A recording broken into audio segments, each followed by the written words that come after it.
Assalamualaikum warahmatullahi wabarakatuh. Kami dari kelompok 3 akan menjelaskan tentang inflasi dalam Islam. Yang pertama, perkenalkan, nama saya Arin Nirmala Putri, NIM 2053. Perkenalkan, nama saya Muhammad Hamidi, NIM 2014. Saya Maria Ulfa, NIM 2072. Selanjutnya, materi pertama akan dijelaskan oleh Maria Ulfa. Yang pertama ada konsep dasar inflasi. Inflasi itu sendiri menurut R.M. Connell, Campbell dan Stanley merupakan inflasi merupakan kenaikan harga secara umum dan barang atau komoditas dan jasa selama periode waktu tertentu. Kemudian ada indikator inflasi. Ada dua hal. Yang pertama ada indeks harga konsumen yang merupakan indikator yang umum digunakan untuk menggambarkan pergerakan harga. Perubahan IHK dari waktu ke waktu menunjukkan pergerakan harga dari paket barang dan jasa yang dikonsumsi masyarakat. Yang kedua ada indeks harga perdagangan besar, merupakan indikator yang menggambarkan pergerakan harga dari komoditas yang diperdagangkan di suatu daerah. Yang kemudian ada penyebab terjadinya inflasi. Penyebab terjadinya inflasi ini ada dua hal. Yang pertama ada natural inflation dan human error inflation. Natural inflation ini inflasi yang terjadi karena sebab-sebab alamiah yang manusia tidak mampu untuk mencegahnya, seperti turunnya penawaran agregatif atau naiknya permintaan agregatif. Kemudian ada human error inflation. Human error inflation ini ada tiga hal. Yang pertama ada corruption and bad administration atau korupsi dan buruknya administrasi. Ini akibat pengangkatan para pejabat yang berdasarkan suap, nepotisme pada berbagai jabatan penting dan terhormat yang menyalahgunakan kuasaannya untuk meraih kepentingan pribadi, baik untuk menutupi kebutuhan finansial pribadi atau keluarga maupun demi kemewahan hidupnya, sehingga menyebabkan penurunan drastis terhadap penerimaan dan pendapatan negara.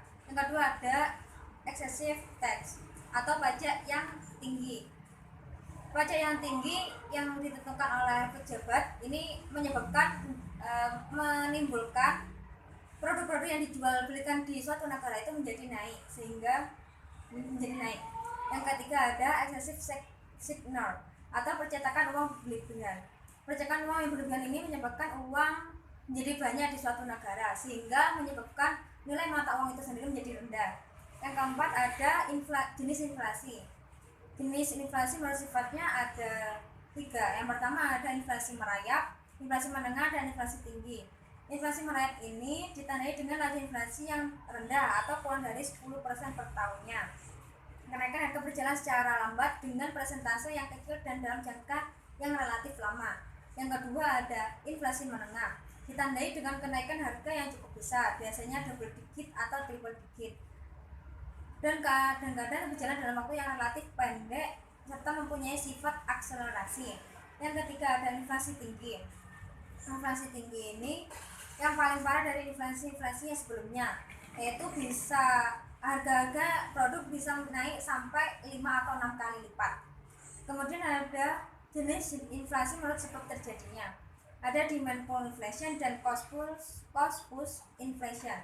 Demand pull inflation ini inflasi bermula dari adanya kenaikan permintaan total atau agregat demand, sedangkan produksi telah berada pada keadaan kesempatan kerja penuh atau hampir mendekati kesempatan kerja penuh. Yang kedua ada cost push inflation, ditandai dengan kenaikan harga dan turunnya produksi. Dengan demikian inflasi yang disertai dengan resesi. Keadaan ini dimulai dengan adanya penurunan dalam penawaran total atau aggregate supply sebagai akibat kenaikan biaya produksi. Kemudian ada jenis inflasi menurut asal dari inflasi. Ada dua, dari dalam negeri dan dari luar negeri. Inflasi yang berasal dari dalam negeri ini misalnya karena defisit anggaran belanja dibiayai dengan pencetakan uang baru, gagal panen dan sebagainya. Kedua ada inflasi dari luar negeri. Inflasi dari luar negeri ini dapat mudah terjadi pada negara yang perekonomiannya terbuka. Inflasi ini dapat terjadi karena kenaikan harga di luar negeri, sehingga dapat menyebabkan kenaikan indeks biaya hidup, kenaikan indeks harga mulai dari kenaikan biaya produksi sampai dengan bahan-bahan mentahnya juga. Kemudian ada kenaikan harga barang-barang infra yang mengakibatkan kenaikan pengeluaran per info pemerintah atau swasta. Kemudian ada jenis inflasi berdasarkan harapan masyarakat. Ada yang pertama ada expected inflation dan unexpected inflation. Expected inflation ini besar inflasi yang diharapkan atau diperkirakan akan terjadi. Misalnya, apabila inflasi dari tahun 2001 sampai tahun 2006 konstan 6%, kemudian misalnya inflasi yang ditargetkan tahun 2007 adalah 6,5%. Yang kedua, unexpected inflation, yaitu inflasi yang tidak diperkirakan akan terjadi. Misalnya, diperkirakan inflasi tahun 2007 sebesar 6,5%, kemungkinan besar inflasi tahun 2007 menyimpang dari 6,5% menjadi 6,2%. Yang selanjutnya ada akibat terjadinya inflasi. Akibat terjadinya inflasi ada 5 hal. Yang pertama ada redistribusi pendapatan dan kekayaan, distorsi harga, distorsi penggunaan uang, dan distorsi pajak. Redistribusi pendapatan dan kekayaan salah satunya adalah redistribusi dari kreditur ke debitur. Yang kedua ada distorsi harga. Karena inflasi rendah, pembeli dan penjual menyadari inflasi tersebut dan bisa membedakan perbedaan inflasi antar barang yang saling substitusi. Yang ketiga ada distorsi penggunaan uang. Setiap orang mengubah cara menggunakan uang. Karena inflasi berarti menurunkan nilai real uang. Orang cenderung meminimalisasi jumlah uang yang dipegang. Yang keempat ada distorsi pajak. Semakin tinggi inflasi, semakin tinggi beban pajak yang secara real. Tentang kebijakan ekonomi konvensional dalam mengatasi inflasi. Menurut Adi Warman Karim pada tahun 2007, beliau mengatakan untuk mengatasi inflasi dengan cara mengurangi M atau jumlah uang yang beredar di masyarakat dan atau V kecepatan peredaran uang, serta menaikkan T atau barang yang diperdagangkan. Menurut Adi Warman Karim, terdapat 3 kebijakan yang dapat dilakukan untuk mengurangi M dan mengurangi V serta menaikkan T, yaitu dengan 3 cara. Yang pertama kebijakan moneter, yang kedua kebijakan bank sentral, yang ketiga kebijakan non moneter dan kebijakan dan non fiskal atau kebijakan free. Yang pertama kebijakan moneter. Menurut Widodo, kebijakan adalah aturan tertulis yang merupakan keputusan formal organisasi yang bersifat mengikat, yang mengatur perilaku dengan tujuan untuk menciptakan tata nilai baru dalam masyarakat. Sedangkan menurut S. Ojo Wasito mengartikan monetary sebagai mengenai uang dan keuangan. Secara terminologi, Budiono merumuskan kebijakan moneter adalah tindakan pemerintah atau bank sentral untuk mempengaruhi situasi makro yang dilaksanakan melalui pasar uang. Menurut Novirin, mendefinisikan kebijakan moneter adalah tindakan yang dilakukan oleh penguasa moneter atau bank sentral untuk mempengaruhi jumlah uang yang beredar dan kredit yang pada nilai harga gilirannya akan mempengaruhi kebijakan ekonomi masyarakat. Dari pengertian di atas dapat disimpulkan bahwa kebijakan moneter adalah kebijakan dengan bidang keuangan dan perkreditan yang sasaran utamanya adalah mengurangi jumlah uang yang beredar dan menyempitkan pemberian suatu kredit. Menurut Adi Warman Karim pada tahun 2007, beliau menyampaikan terdapat kebijakan moneter dapat dilaksanakan oleh bank sentral dengan 4 cara. Yang pertama, politik diskonto. Politik diskonto merupakan suatu hal yang lebih dikenal dengan istilah politik suku bunga. Politik suku bunga diskonto yaitu dengan menaikkan tingkat suku bunga. Yang kedua, politik pasar terbuka merupakan suatu cara yang dilakukan untuk mengendalikan uang yang beredar di masyarakat dengan menjual atau membeli surat berharga. Jika ingin menambah jumlah uang yang beredar di masyarakat, maka pemerintah akan menarik kembali surat berharga tersebut dengan cara membeli surat berharga pemerintah tersebut. Yang ketiga, politik cadangan kas. Politik cadangan kas yaitu politik bank sentral di mana dengan tujuan untuk mempengaruhi peredaran uang di masyarakat dengan jalan menaikkan dan menurunkan persentase persediaan kas dari bank. Dengan menaikkan persentase tersebut, persediaan kas akan diharapkan jumlah kredit akan berkurang. Yang keempat atau yang terakhir yaitu moral situation, merupakan kebijakan yang berasal yang bersifat sugesti, di mana sugesti tersebut dilakukan oleh bank sentral pada bank umum untuk menaikkan atau menurunkan jumlah uang yang beredar di masyarakat. Yang kedua, kebijakan fiskal. Secara terminologi, menurut Mustafa Edwin Nasution, dalam ekonomi konvensional, kebijakan fiskal dapat diartikan sebagai langkah pemerintah untuk membuat perubahan-perubahan dalam sistem pajak atau dalam sistem pembelanjaan. Menurut Eko Supraitno, kebijakan fiskal merupakan kebijakan yang diambil oleh pemerintah atau bank sentral untuk membelanjakan pendapatannya dan merealisasikan tujuan-tujuan ekonomi. Berdasarkan pengertian di atas dapat disimpulkan bahwa kebijakan inflasi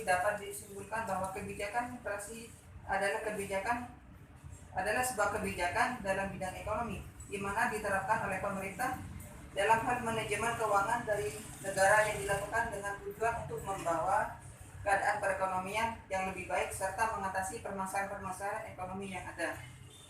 Untuk mengatasi inflasi, pemerintah dapat melakukan kebijakan inflasi, yaitu dengan mengurangi pengeluaran pemerintah. Yang kedua, menaikkan tarif pajak. Mengurangi pengeluaran pemerintah, di mana kegiatan tersebut biasanya dilakukan dengan menghapus pengeluaran yang bersifat prioritas. Yang kedua, meningkatkan penerimaan pajak dengan cara memberlakukan tingkat pajak yang tinggi bagi unit usaha atau UMKM yang tidak memproduksi kebutuhan pokok masyarakat atau mengenakan jenis-jenis pajak baru.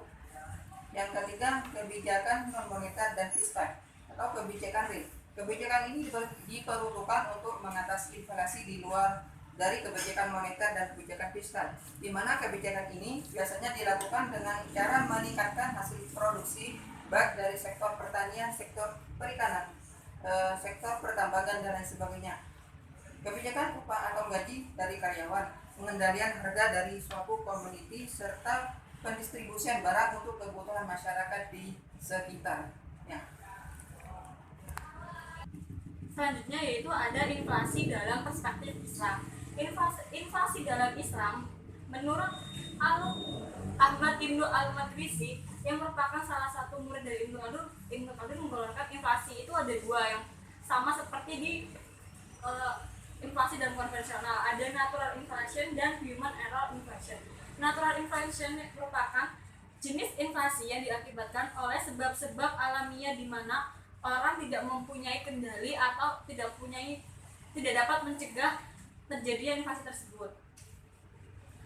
Inflasi ini dapat diakibatkan oleh turunnya agregat supply atau naiknya agregat demand.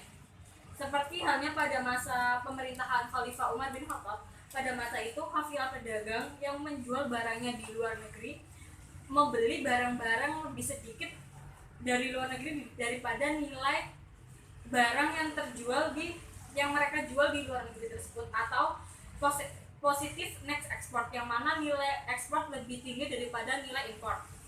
Hal ini mengakibatkan keuntungan yang didapatkan oleh pedagang itu meningkat. Karena pedagang itu mempunyai keuntungan yang meningkat, maka pendapatan dan daya beli masyarakat akan naik atau agregat demand naik sehingga kurva akan bergeser ke kanan.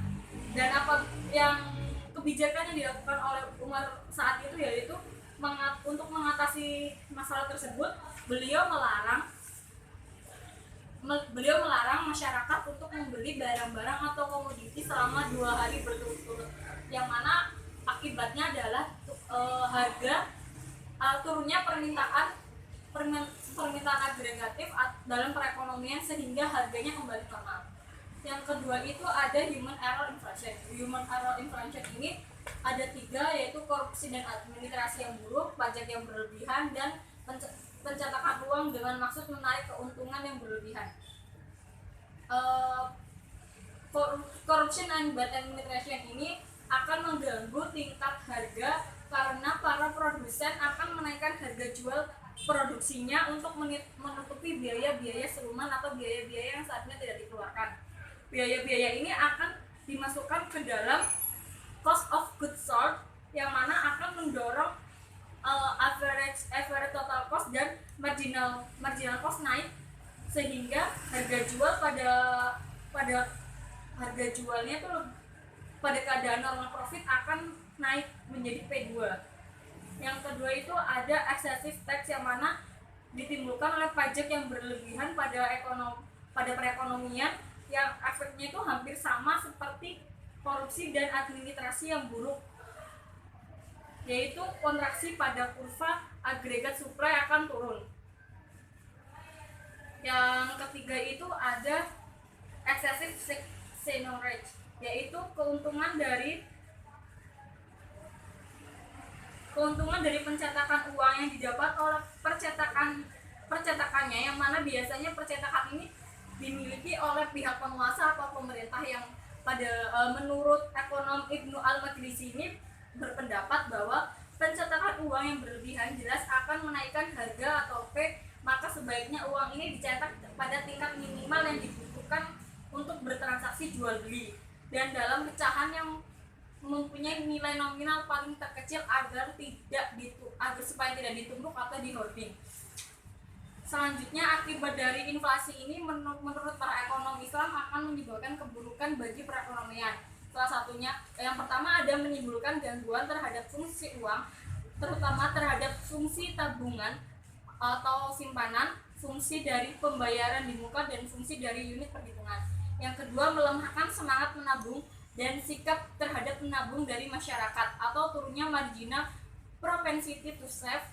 Yang ketiga, meningkatkan kecenderungan untuk berbelanja, terutama untuk non-primer atau barang-barang yang mewah, atau naiknya marginal propensity to consume. Dan empat, ada mengarahkan investasi pada hal-hal yang non-produktif, yaitu menumpuk kekayaan atau hoarding, seperti menumpuk kayak